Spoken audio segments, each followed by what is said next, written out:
நிலைவாசலை திறந்த உடனே விநாயகருடைய ஃபோட்டோ மாட்டணுன்ற ஆசை இன்றைக்கி தான் எனக்கு நிறைவேறிச்சு.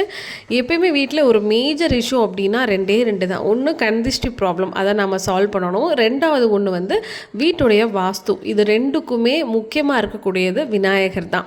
நிறைய பேர் வந்து கந்திஷ்டி கழிக்கிறதுக்கு நம்ம என்னென்னலாம் மெத்தட்ஸ் ஃபாலோ பண்ணுவோம், அதே மாதிரி வீடு வந்து வாஸ்து சரி இருக்கா சரி இல்லையாங்கிறதே நமக்கு தெரியாது. நிறைய பேர் வாடகை வீட்டில் இருப்போம், வேலை பார்க்கணுங்கிறதுக்காக அப்பார்ட்மெண்ட்ஸில் இருக்கலாம், வேறு ஊரில் போய் வசிக்கலாம்.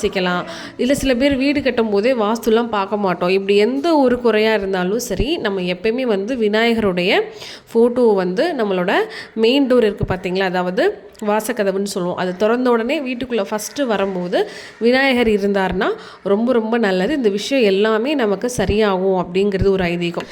இதுக்கு முன்னாடி நான் வாடகை இருந்த வீட்டில் சின்னதாக ஒரு விநாயகர் ஃபோட்டோ வந்து ஒட்டி வச்சுருந்தேன். பட் நம்ம புது வீடு சேஞ்ச் பண்ணதுக்கப்புறம் அது ரொம்ப பழசாயிடுச்சுங்கிறதுனால புதுசாக வாங்கி வச்சுக்கலான்னு இன்றைக்கி தான் எனக்கு டைம் கிடச்சிது. இந்த ஃப்ரேம் வந்து பார்த்திங்கன்னா ரொம்ப கம்மியான பட்ஜெட் தான், வெறும் 165 ரூபா தான். பட் அந்த ப்ரைஸை விட ரொம்பவே ஒர்த்தபுளாக இருக்குதுன்னு தான் சொல்லணும். நல்லாவே ஃப்ரேம் பண்ணியிருக்காங்க, லைட் வெயிட்டடாக இருக்குது, ஃபோட்டோ கொஞ்சம் அழகாக பெருசாகவே இருக்குது. ஸோ நீங்களும் உங்கள் வீட்டில் இந்த மாதிரி வாசலை திறந்தோன்னே இது தாப்பில் விநாயகருடைய ஃபோட்டோ வைக்கிறது ரொம்ப நல்லது.